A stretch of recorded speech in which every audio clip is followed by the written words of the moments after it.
Tonight on CBC Vancouver News. Frustration in BC's interior. Like, where's the logic in that? Frontline trying to keep people safe is number one, right? The clashes between firefighters and civilians. Plus, the losses climb in Kelowna.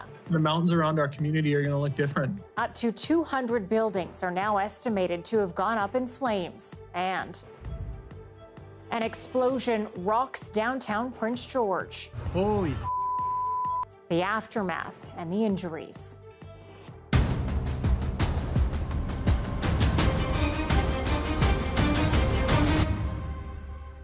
Good evening and thanks for joining us. I'm Anita Bathe.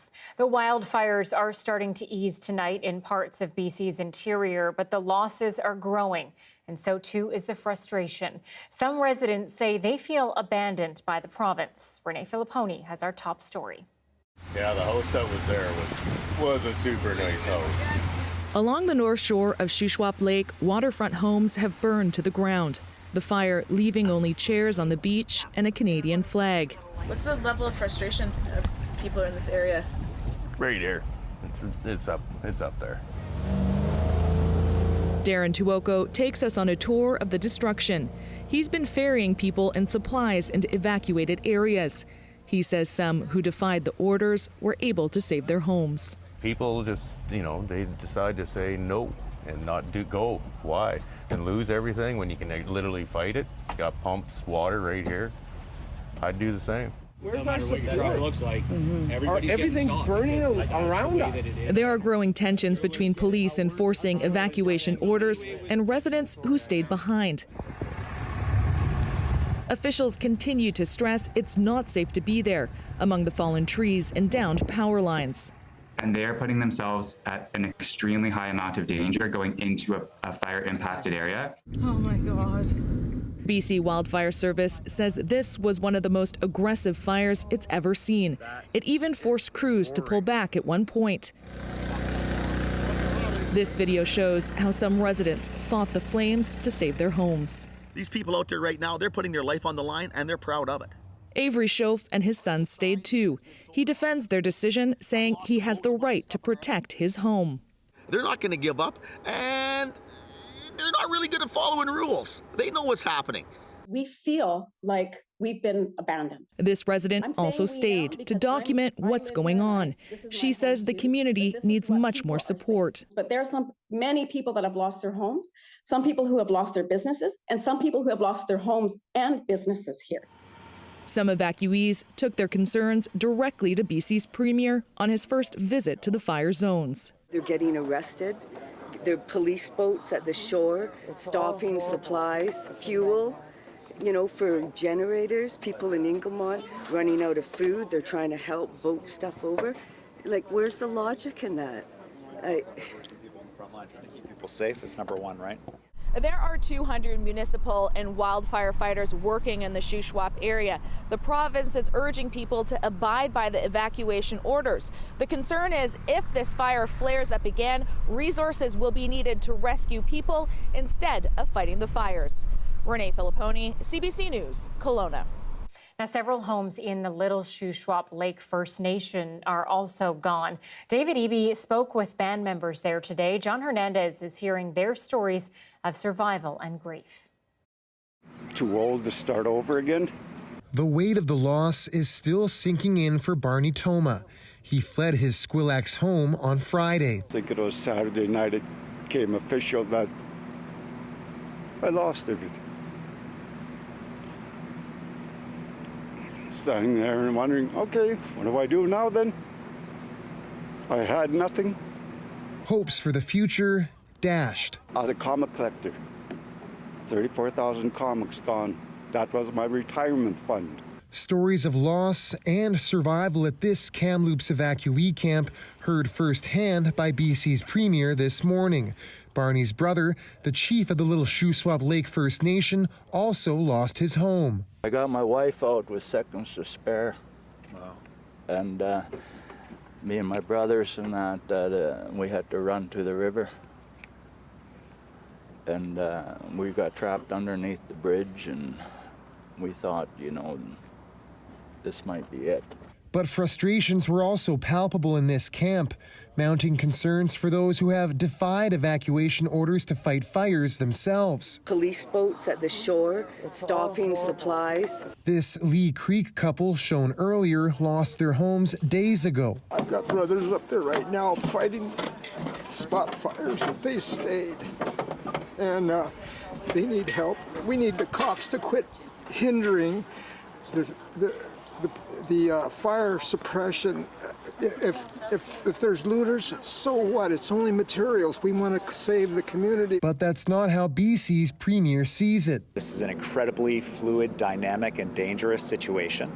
The emergency response teams are doing the best they can in very challenging circumstances.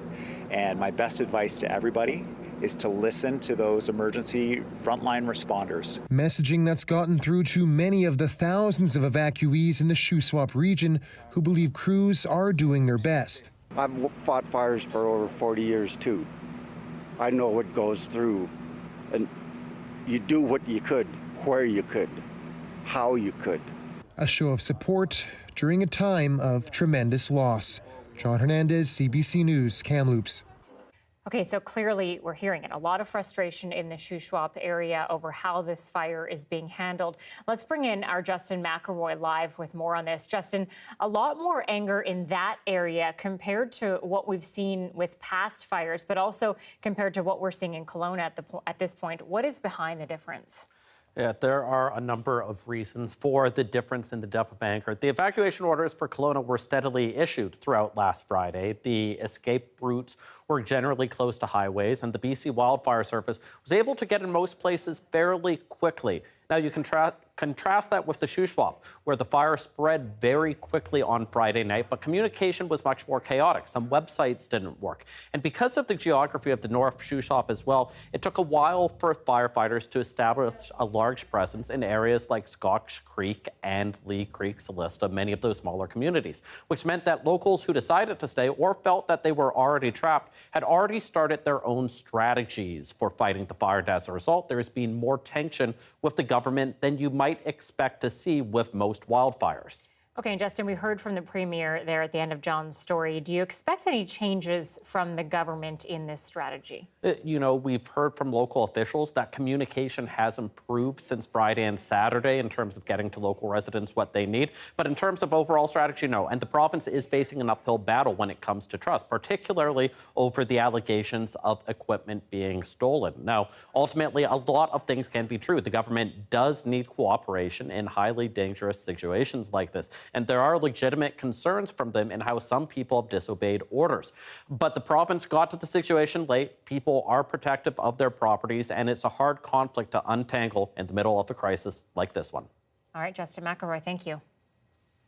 Let's go to Kelowna now, where the reality of the number of properties destroyed by fires is getting even clearer. At this point, it looks like up to 200 structures are gone across the region. Our Brady Strachan is live in Kelowna with the details. Brady, what more can you tell us?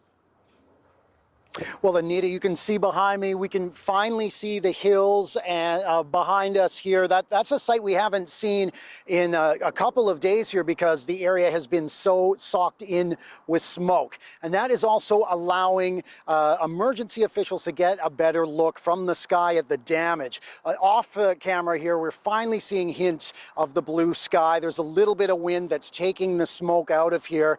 West Kelowna Fire Chief Jason Brolin addressed this when he talked about finally looking at the area and getting an idea of how many structures were destroyed. The smoke is going to lift today. We're going to start flying planes again. We're going to see our friends from the Wildfire Service out there hard at work. But the mountains around our community are going to look different. We haven't seen them since the fire, and it might be pretty dramatic to start to see what we've lost out there.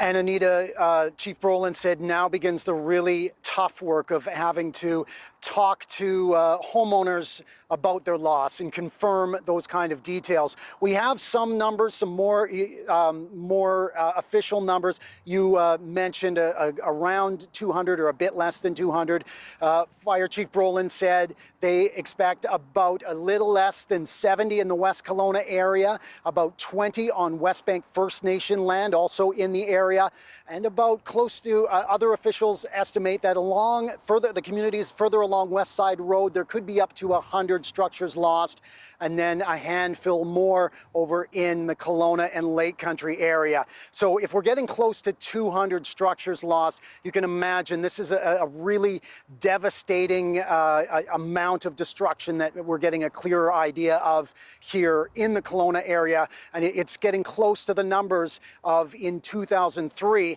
the last time there was a really horrific fire year here in the Okanagan. Yeah, absolutely terrible for everyone who has watched the city burn, really. You know, Brady, we just had Justin McElroy on talking about how there's been so much tension in the Shuswap and how that's been different from Kelowna. But now we're actually hearing that there is some tension starting to creep in to Kelowna as well with the way things have been handled. What can you tell us about that? Yeah, Anita, here it's about wait times for services. And I've been over at the Evacuee Reception Center. For the most part, people are understanding, but they've had to wait hours and hours on end. They are given a ticket and saying, okay, you'll come back when your number is up. But that could be dozens of hours, or a dozen hours or more. It could be coming back the next day. So people have been just waiting outside on picnic tables in the smoke. And today, when Premier Eby was here, he addressed this and he said things should change going forward. I say it's absolutely unacceptable that people have had to wait in their cars or have not been able to access hotel rooms. It's one of the reasons we put the emergency order in place to make sure that hotel rooms are available for firefighters and for evacuees. And Anita, the Premier said that there will be more provincial resources for the evacuee reception centers to help line up people so that they can get into hotels if they haven't. There's also been a change to the emergency travel order that banned travel to the Okanagan. They're going to lift that later today, and it'll be only the West Kelowna area where people are not allowed to travel and stay. Anita? Brady Strachan reporting live for us in Kelowna. Thank you, Brady. Darius Madavi joins us now with the first look at the weather. Darius, I know things have been a little bit better today, but what are we looking at for the days to come in terms of that firefight? Right. So if we take a look at the smoke first, we did see the air quality warning for Vancouver come down earlier today. Still plenty of air quality warnings throughout the province. And here we have a severe thunderstorm watch and warning in place just west of Kamloops. And that could be bringing quite a lot of rain to the area, some wind gusts as well. So we'll hope the rain happens closer to Kamloops and the wind further away. The smoke forecast for tomorrow is looking pretty similar to today. That smoke moving up through the central interior. In terms of the fire that you asked about, we do have plenty of rain moving up through. I know that Cranbrook got pretty hard hit earlier today. If you take a look at this footage, you can see some of the flooding that was happening in the area as a result of all this rain moving up through the region in the southeast. Now, tonight and into tomorrow, that rain will be moving further west. Hopefully, we don't want to see flooding in places like Kelowna and the Shuswap, but if we could see that much rain, that would be fantastic. And hopefully, we will see that much rain. You can see on this map here, you can watch how much precipitation we're going to see in some of these places. We can zoom in to Kelowna and the Shuswap, and see just how much rain could be hitting these regions. If we make that map a bit more transparent, you can see these areas here where we will be expecting at least 10 millimeters of rain, hopefully even more, to really get those fires suppressed. Fingers crossed for sure. Thanks, Darius. Thank you. Well, Bowen Ma, BC's Minister of Climate Readiness, has called these fires some of the most devastating wildfires in our history. The destruction is evident, and the economic toll extends beyond the scorched trees and damaged homes. As Leanne Young reports, some evacuees are now fearing their livelihoods are also at risk. Oh, it was inundated, right through to mid-September. Jason Lloyd can barely keep up with the cancellations flooding his inbox. For us right now, it's almost like the entire season is written off. His family poured their hearts into building up their summer tiki boat tours on Okanagan Lake. 80% of his revenue comes during the summer. It's saving mode right now, and I'm already thinking in my head what I have to start cutting back on to get us through this winter to the following season. It's a survival mode, really. But first, his family has to get through evacuations. 7 of them are in a single hotel room after leaving their home in West Kelowna's Rose Valley. It is déjà vu. 8 years ago, the Lloyds were evacuated from Fort McMurray. What would help offset some of the stress, he says, is some emergency funding. We want to make sure we're not forgotten here, and we employ local people as well. Not on the grand scale, it's not large operators, but I mean, we have a team of 12 people that rely on us for an income as well. An hour and a half south of Kelowna in Coston, there's no sign of evacuations from fires, only frustration at this now empty organic farm. So here I have all this property tax, $30,000 that I pay, and we only make our money in July and August. So our guest suites, our restaurant is empty, and we have to close down. I'm actually just writing out paychecks right now as I lay people off because I have no one to come. Klippenstein says they're still recovering from COVID closures, and tens of thousands of dollars worth of pandemic loans are due this year. It's been 4 years of struggle. The Premier has said they're still assessing losses from the wildfires. Kelowna's mayor says he will be asking the province for tourism funding. But for now, the focus is getting through the firefight. Leanne Young, CBC News, Vancouver. A new poll finds more than half of Canadians expect fires to worsen in the future, and up to a quarter of young adults are thinking of relocating to a safer place because of it. The Angus Reid poll shows a quarter of Canadians feel this year's record-breaking fires will be the new normal, and that few people are hopeful of non-smoky summers. Overall, Canadians are close to twice as likely to say climate change is directly contributing to worsening fire seasons than not. The 2023 wildfire season has already been declared as the worst ever recorded in Canada, with millions of hectares burned so far. Well, to other news of the day now. Chaos in Prince George this morning. A massive explosion rocked the city's core. Multiple people are hurt, including one person in critical condition. Let's go live now to our Michelle Gussoub, who is on the scene. Michelle, what have you seen today? Yeah, Anita, if you look behind me, you can see a large pile of debris that is still there from the explosion. As you said, rocked downtown BG at 7 this morning. If you look at video from the aftermath, you can actually see people who appear to be kind of stumbling through the wreckage, though it's unclear if they were in the building or just nearby when it exploded. We have confirmed that 3 people were injured. 1 person is in critical condition, and there are actually plans to transport that person to a higher level of care because of the extent of their injuries. Now, what we know about this building is that back in 2016, it was a Greek restaurant. It has since been unoccupied since 2016, but management said there have been regular check-ins on the building. Police now saying that this incident is considered suspicious. The cause of the explosion is currently unknown. Many people with injuries have been already taken to hospital, some by bystanders and some by first responders, paramedics, and police officers as well. So we don't know the extent of their injuries or how many. Michelle, we're talking about a pretty large radius if it was felt kilometers away. So what are people in the area telling you? Yeah, people felt this as far as 5 kilometers from the site that we're standing now. So, we're hearing people who thought there was an earthquake, thought that a truck had hit their house. I spoke to one woman just moments ago who sleeps with earplugs, and she was woken up with a jolt. So this was a very scary morning for people here.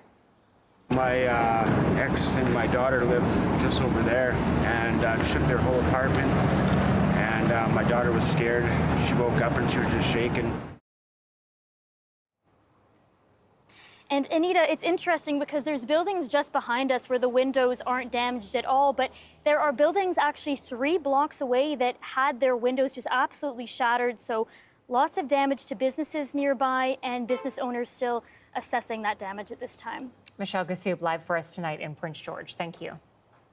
Several people are displaced after a fire on Commercial Drive in Vancouver this morning. 2 restaurants are also closed. The fire started in the basement of Hanai Vancouver at the northeast corner of Commercial and Gravely. Hanai and Dolce Amore Gelato Shop are boarded up and shut down for now, and people living in the apartments above were forced from their homes. Traffic was also closed north of First Avenue for some time. BC Ferries is urging travelers to book ahead if they're sailing between Tsawwassen and Nanaimo. The Coastal Renaissance, which serves the route, will be docked for at least 2 months. A different ship is being put in its place.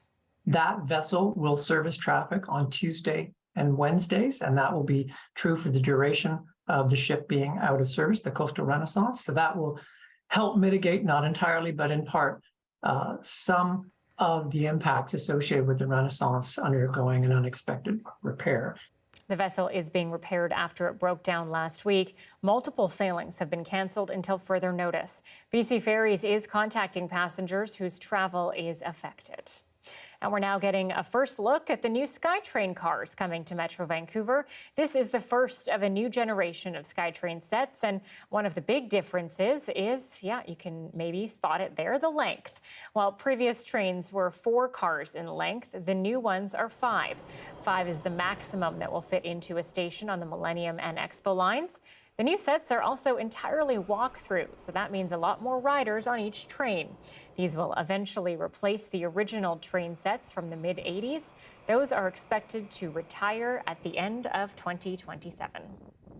Well, one of the firefighters at the epicenter of the Okanagan fires became a Canadian citizen yesterday while on the front lines. Walter Roos is from Netherlands, and he currently lives near Chilliwack with his wife and 5 kids, serving as the fire chief of the Popcom Fire Hall. Now, his team was deployed to West Kelowna last week to help protect homes from the fire that closed in on the region.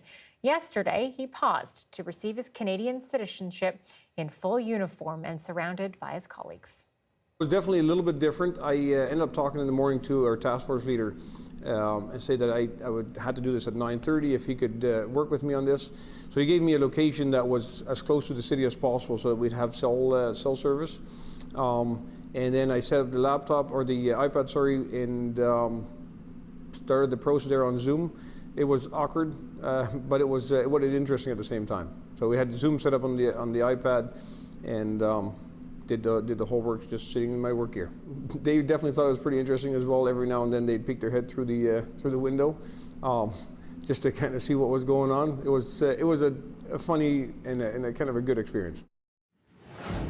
Coming up, blankets, water, food, diapers, and dog food. Our live interview with a look at what wildfire evacuees need and how charities are stepping up.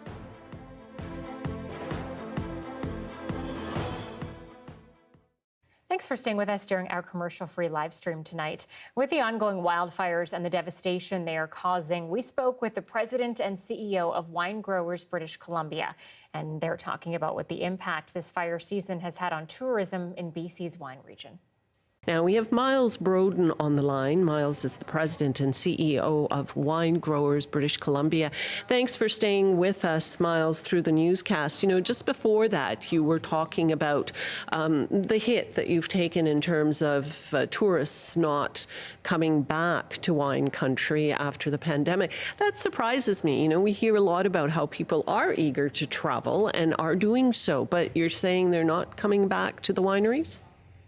Not to the level that we had seen prior to the pandemic, but I think we understand that there are concerns with everyone's budget. If it's not inflation, it's interest rates, and everyone's affected by it. And so we just see people just not really coming to visit. I think the other aspect, and this we can't quantify, but we just sort of intuitively feel that it's the fear or thought of a fire, not a fire, but the smoke affecting a holiday. So what we've seen a lot is cancellations of weddings. Weddings planning goes are years in advance, obviously, and they're booking at wineries, and they're starting to cancel those anecdotally. And they're even before a fire or smoke comes, they just are worried that it may well be the case when the wedding comes around. So I think just the thought of smoke and impacting a holiday is part of it as well. And So that's the concern, and it's really too bad. Obviously, not just for the wineries, but the whole wine and culinary cuisine tourism around the province, not just here in the Okanagan, is really built up, and it's special because it's rural. It's really about dispersing those tourists that come to Vancouver, Victoria, Whistler. But it really, because of the nature of we growing the wine, literally, people come to probably less visited areas around the province. So, and again, hotels and everything that holds up that. But the numbers just aren't there. And so this is even prior to the situation here in Kelowna. So, we're hoping for a big flourish at the end, but it doesn't look like it's going to be the case. But, I can understand that must be quite disturbing because the Okanagan is certainly known as a place for destination weddings. And if more and more, like in the past few summers, we're having smoky Julys and fiery, smoky Augusts, it could mean a change to the big picture in terms of it being a destination. Absolutely. I mean, again, it is a special. It is, unique. We get people from all over the world, wine journalists, winemakers, who are quite blown away literally when they come and see what we've got here to offer. Not just the wines and the quality wines that we produce, but just the unique, conditions between the mountains and the lake and the river. I mean, just all over BC, there's fantastic conditions that make it very, very unique.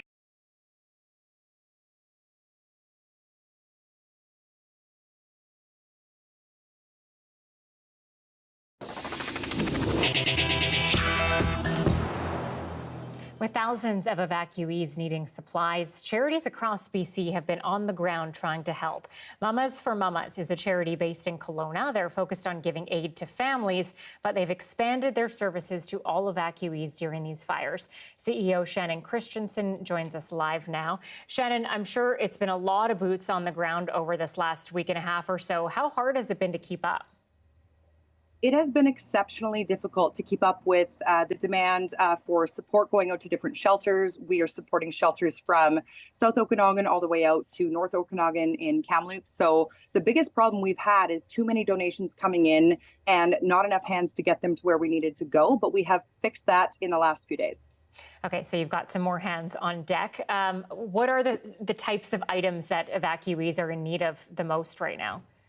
Yeah, right now it's that crisis relief support phase. It's all about toothbrushes, toothpaste. It's about hygiene products and clothing that people can put on their bodies right now. It's about new items coming in of underwear and socks and things that people can use right here, right now, as they're trying to just get through this emergency phase. They'll be needing a ton of stuff in the next little while, household and furniture. But, we're asking everyone to hold off on that kind of stuff just until we get through this crisis and just get them the baby supplies they need to keep their babies fed and their children okay.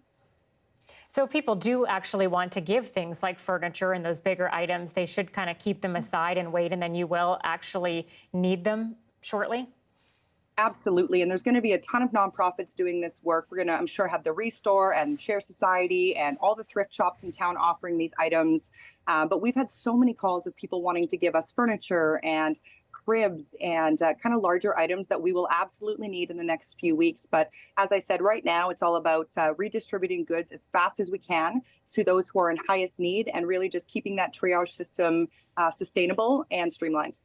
Is there any one story that stands out to you? Someone you or your team has met during this last week and a half? Oh my gosh. I mean, there have been thousands of families we've helped. Pardon me. But some of the families that came in today, they didn't speak English and they were just really scared. And we found a way to communicate with them just over Google Translate. And the look of relief is something that will stay with me for the rest of my life. They had 7 children and they had been turned away from 4 different places. They'd been given a color code to wait for housing. They were really falling through the cracks. And the fact that they came to Mamas and we were able to communicate with them, we were able to meet their needs for the short term and make plans to meet their needs for the long term. It was exceptional. But there was also the baby who turned 1 during all of this, and we all sang to him and got him a cake. And I'd say he was a close second. Wow. Well, Shannon, thank you so much for all that you're doing and to your team as well. Absolutely. Thank you very much. Well, wildfire terminology can be pretty confusing during this time. So what's the difference between a wildfire and an interface fire? What does it mean when a fire is contained or held, when it is escaped? CBC reporter Will Fundell spoke with the experts to find out. A 500-hectare wildfire is 10% contained, human-caused, and is an interface fire. What does that all mean? Here's a breakdown of some important fire terminology. A wildfire occurs in wilderness areas, away from people and structures, whereas an interface fire is more of a concern for people.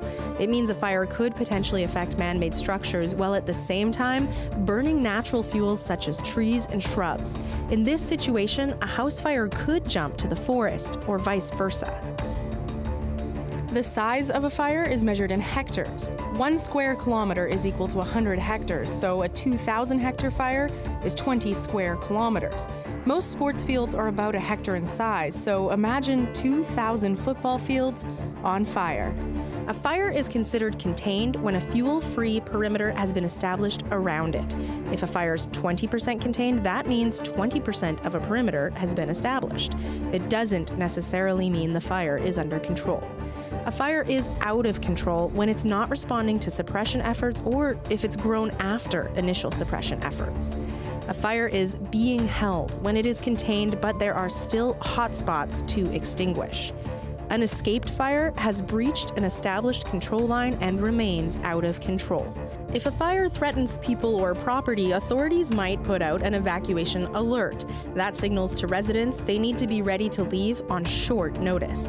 Anyone who leaves during this stage does so voluntarily. Under an evacuation order, however, people must leave the area immediately. This will be enforced by police and officials. During an evacuation order, registering all members of your family at a local reception center tells emergency responders that you're safe. It's a wait-and-see situation in Canada's north as fires threaten the city of Yellowknife. One thing is key. Why officials say it's all about coordination is next.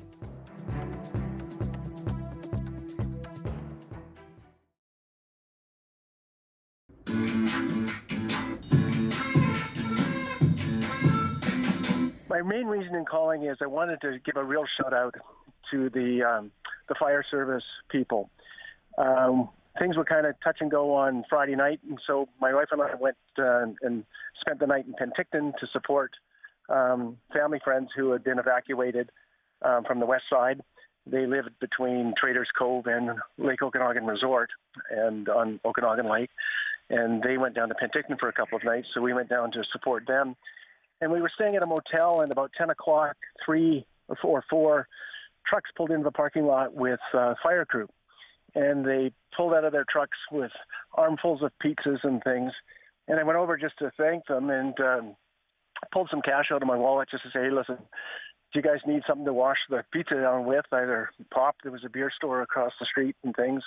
And I asked one young fellow if he had a supervisor or a crew chief, and he pointed out his supervisor, and the supervisor said, thank you so much, but we can't accept anything. And I said, well, look, nobody's going to know. You know, here's some cash.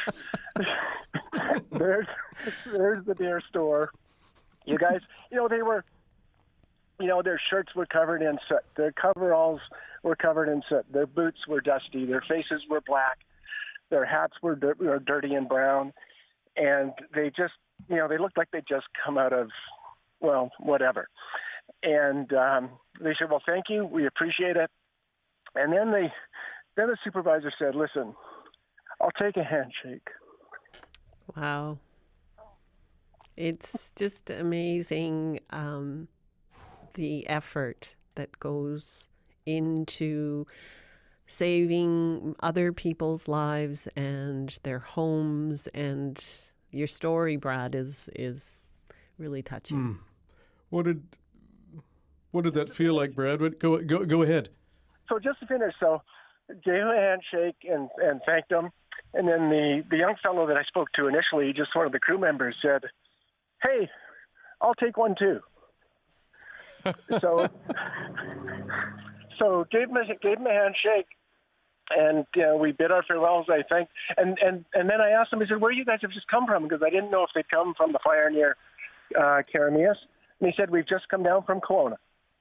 And like the night before, my wife and I sat up on a ridge above Kelowna and looked across the lake and watched all the devastation over there. And so they went into their rooms. 6 o'clock the next morning, we heard them up, chatting quietly, and then by 7 o'clock, the trucks were gone, and they're back at it. So that's the kind of effort that people are giving.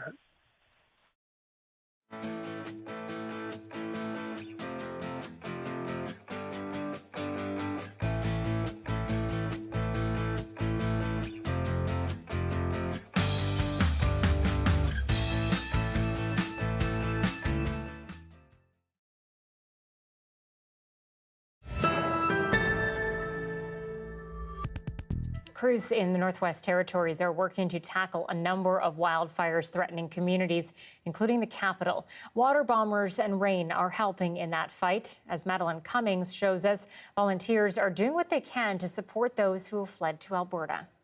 I think this will probably go on today. Arlene Wheeler's backyard has become a drop-in donation center. With more than 700 evacuees from the Northwest Territories registered in her small city of Leduc, just south of Edmonton, she figured people would need supplies. And she was right. More than 60 have asked for help so far. After days away from home, evacuees are running out of clean clothing. They need food. In the rush, one family left without their stroller. Expenses are adding up, the cost of it all beyond some families' budgets. And so, a helping hand. It's pretty emotional for a lot of people, for sure. Especially when somebody said to me, he said, "You're renewing my faith in humanity." And so that was like, whoa.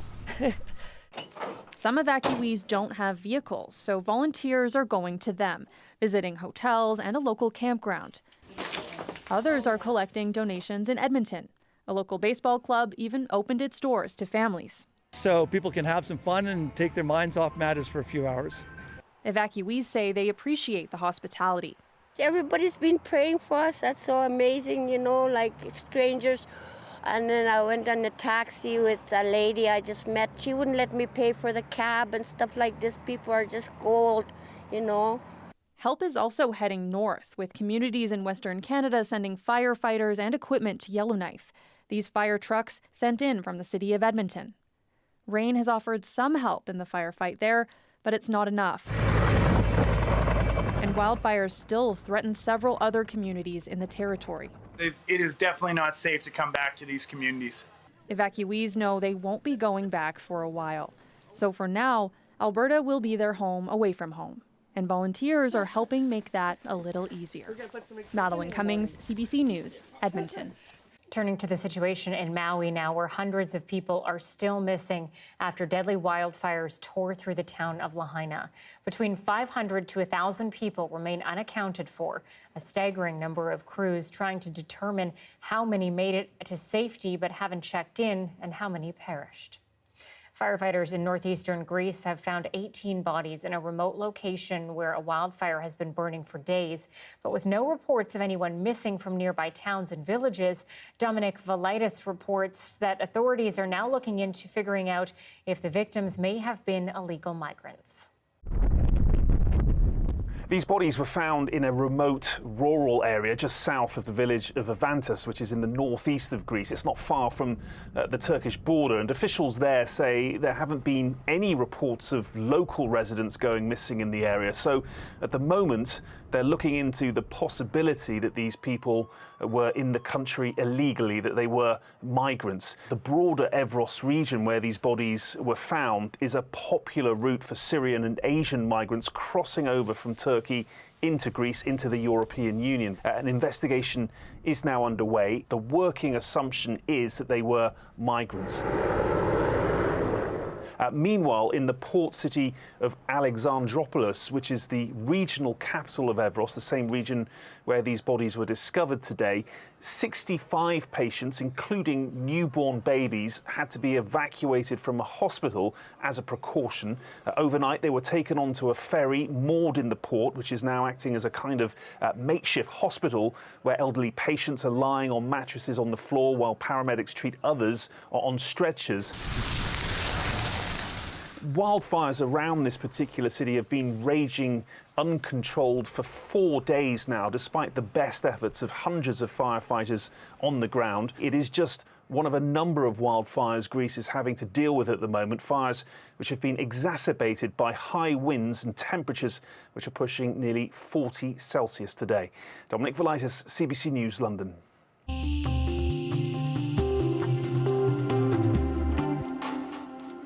Much like BC, the housing crisis in Montreal has officials looking to boost social housing.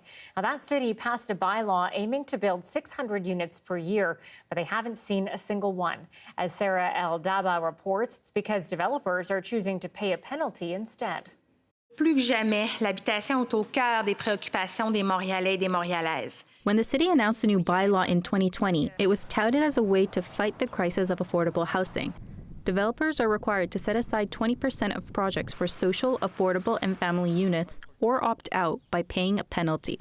So far, the city hasn't presented the results, but according to the opposition's calculations, using the city's open data, out of 160 projects approved, 7,100 units were built, but out of all of them, none of them include affordable housing. Only 550 units are big enough to be considered family housing, and 5 developers simply ceded a piece of property to the city instead of building affordable housing. The opposition calls the bylaw a failure. We want them to be held accountable for the results of the Règlement pour une métropole mixte, and also to analyze all of the different processes in the city that are doing some obstacles to the creation of new housing construction projects. Housing activists say the $24.5 million collected in penalties isn't even enough to fund one social housing project. And the contributions are actually really low, so they're not sufficient to really force the developers to choose to develop social housing on site. But the mayor says to make things happen, the city needs more funding from the province. Our assumption was based on the past 20 years where there was money for social housing, and this government is choosing not to do so. So our bylaw is really important, but it is a planning tool, not a financial tool. One group representing developers says meeting the city's requirements is difficult, and there's so much red tape, even those who want to cooperate are put off. So the criteria are too tedious and difficult to meet. So it's easier for the entrepreneurs and the promoters to simply pay what they have to pay. The opposition has tabled a motion at City Council calling the administration to be more transparent and to produce a report on the impact of the bylaw. Sarah El-Daba, CBC News, Montreal. Japan is set to eject more than 1 million metric tons of treated radioactive water into the Pacific Ocean. The waste from the destroyed Fukushima plant will start on Thursday. Japan's prime minister toured the plant over the weekend and made the formal announcement today. The initial release of 7,800 cubic meters will take about 17 days. Extra checks will be in place. Releasing all of the water will take decades, and a plan approved by the UN's International Atomic Energy Agency. It comes more than 12 years after nuclear meltdowns at the plant caused by a massive earthquake and tsunami. And a high-risk rescue has ended successfully in Pakistan. 6 children and 2 teachers were pulled to safety from a cable car in the northwest of the country.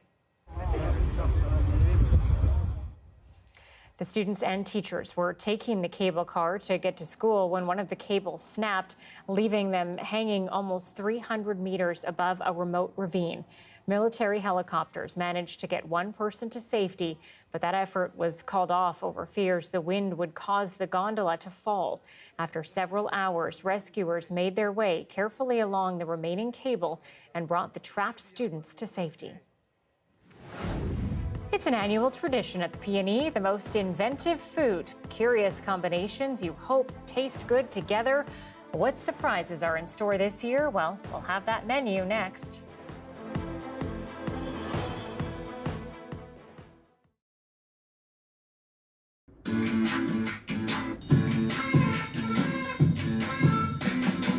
Well, I'm fine. I mean, I really have the best. I sympathize with people with families and small children.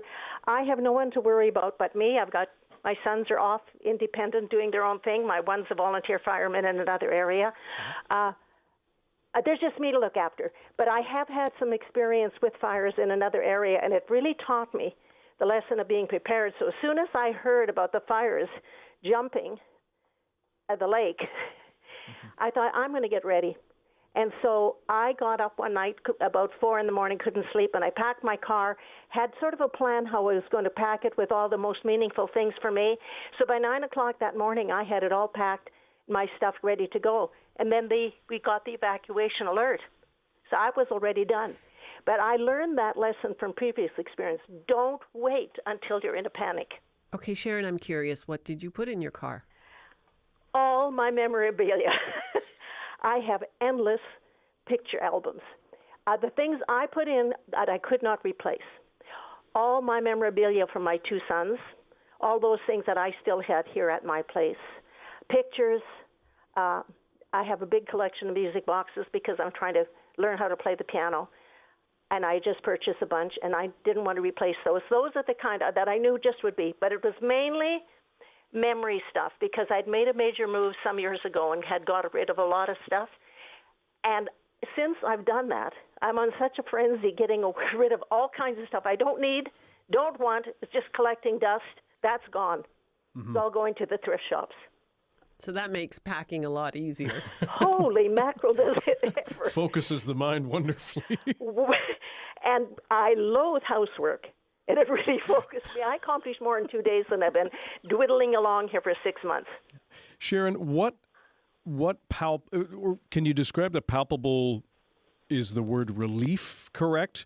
Knowing that you had that stuff in place ready to go just in case? Oh, it was not panicky at all because I had already moved everything closer to the exits of where I live, and I could just I had strategized how I was going to pack my car so that I could maximize everything. And I can't believe I had that much forethought.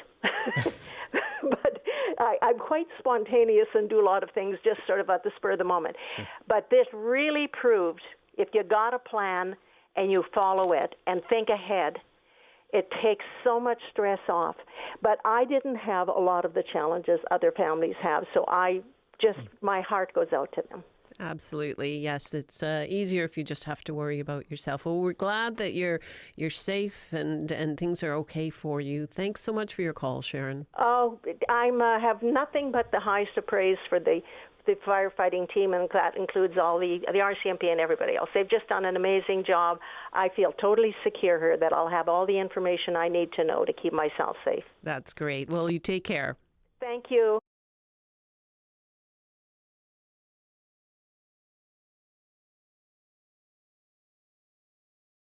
Hey, I'm Johanna Wagstaff. And hi there, I'm Rohit Joseph. And we're asking for 10 minutes of your day to go through the 10 things that the UN recommends we can all do when it comes to climate change. Please don't leave. No. And also, the things aren't new. We are just wired to not do them. We promise you to help you figure out your brains, and you and your people can make better choices to combat climate change. 10 Minutes to Save the Planet is available now on CBC Listen and everywhere you get your podcasts. All right, every year there is at least one weird inventive dish at the P&E, something you might try once just to say you did. So today we hit the fair to see what they're cooking up. Take a look. This is a first-time booth here at the P&E. Yeah. So this is black vanilla with cotton candy, flavored waffle cone, and cotton candy wrapped around, and a waffle biscuit that we design ourselves, and a marshmallow. And the best part is when the kids see it, it's the biggest smile that we love on their face, and everyone looks at it and they're like, wow. Okay, who else is sampling? Peter? Yes, I will. The birria grilled cheese sandwich, the beef birria grilled cheese sandwich, otherwise known as the quesadilla. This is good. It's fire. Another first-time P&E booth. Right now we just have our spicy salmon in California. So the California is like the fair special. Yeah. That one you get for $10 at the fair only. Yeah. And the other two are the spicy salmons, which is our most popular. Everything's hand-done, hand-tossed, all family recipes, and this has been very, very popular. A slow roasted duck confit. We roast it. Fraser Valley specialty poultry products. Hand tossed. It's our secret recipe dough. All right.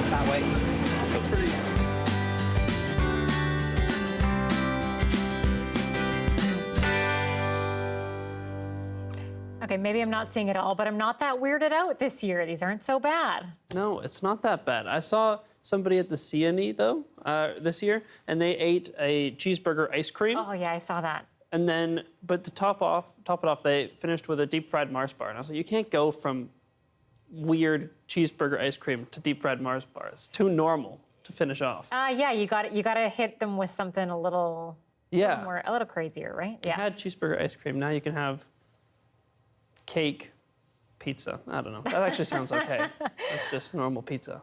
All right. Well, speaking of normal, the weather is pretty normal. Yeah. Okay. Yeah, pretty normal here. In Vancouver, we have very seasonal temperatures.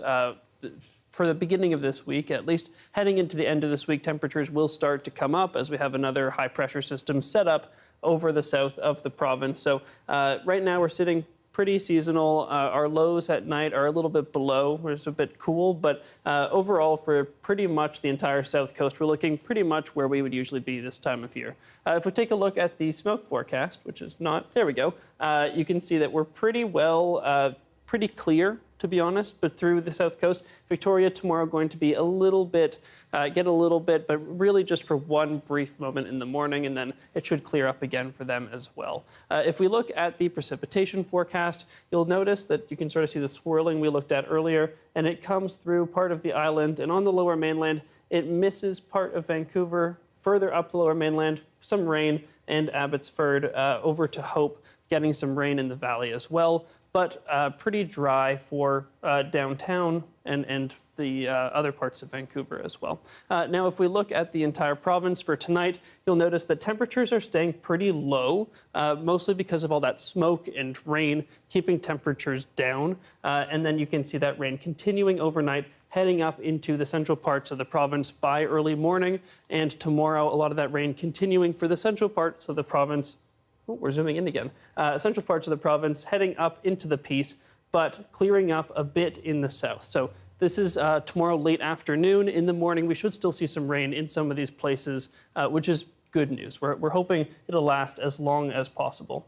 In Vancouver tonight, a bit of rain and then into the morning, but as we saw, only for a few places. And then heading into the rest of this week, no more rain to speak of.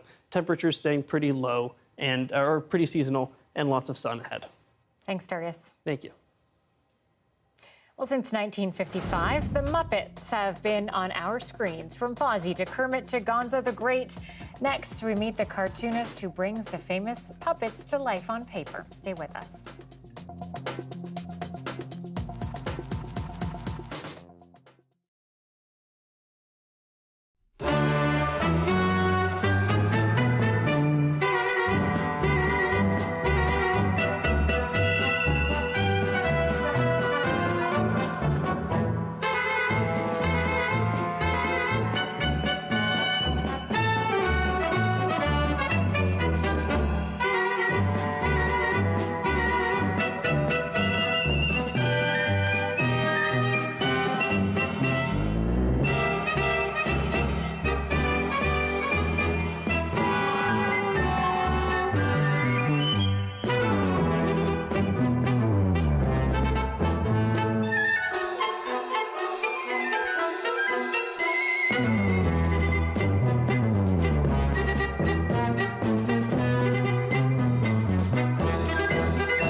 Hi, I'm Anita, and here's what's in your CBC Vancouver inbox.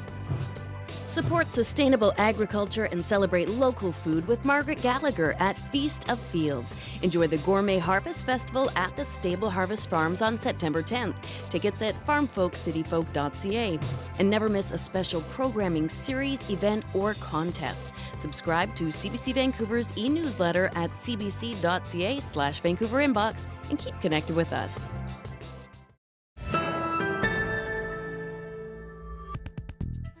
After 2 years at sea, ships collecting garbage and all kinds of marine debris have docked in Victoria. So every 10 seconds we clean the surface area of one football field.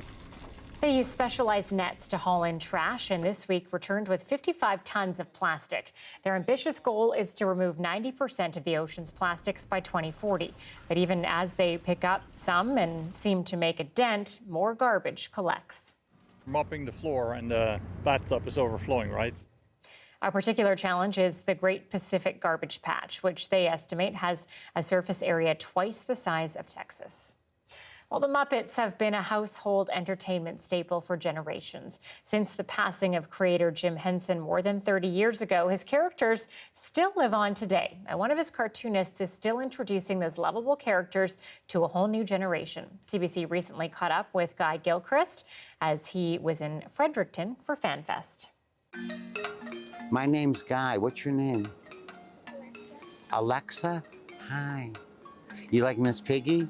She's a boss like you? Okay, I'll draw you Miss Piggy. Do you know I've been drawing Miss Piggy now for 43 years? The reason I draw is to make you happy.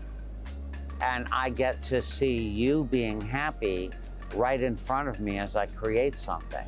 And that means the world to me. When I was very, very little and my mom was working at a diner and she would give me paper and pencils and open up the comics and tell me to draw all day so that she wouldn't get fired and I'd stay out of the way, you know. When I realized I could draw something, make something out of nothing and give it to someone and make them smile, that was everything to me. Oh, here's Bean Bunny, and he started out in the Bunny Picnic. Here's some of the Labyrinth characters. There's Bowie. I'm so happy to be here. Whenever I draw a picture of Kermit the Frog, I'm either writing part of a song that Jim sang as Kermit, or many times I'll write a quote from Jim. What's very important to me is that people remember Jim's philosophies and his character, the emotions behind the characters, the idea of inclusion and universal love. It's about all of us being all different, you know, whether you're a pig, a frog, a bear, or a gonzo, we're all different.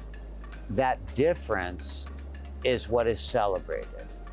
If I can leave anything behind, I want it to be very, very well known that my very favorite drawing, my very favorite Muppet, is the one that I'm drawing for you, and the one that means the most to you. It means everything to me. Pretty cool stuff. He's made a lot of people happy throughout the years. Some beautiful drawings. That is it for CBC Vancouver News tonight. We will have more on the wildfire situation throughout the rest of this week, so stay with us for all the latest information there, and we'll have more on the evacuees and what they're facing as well. Thank you. Good night.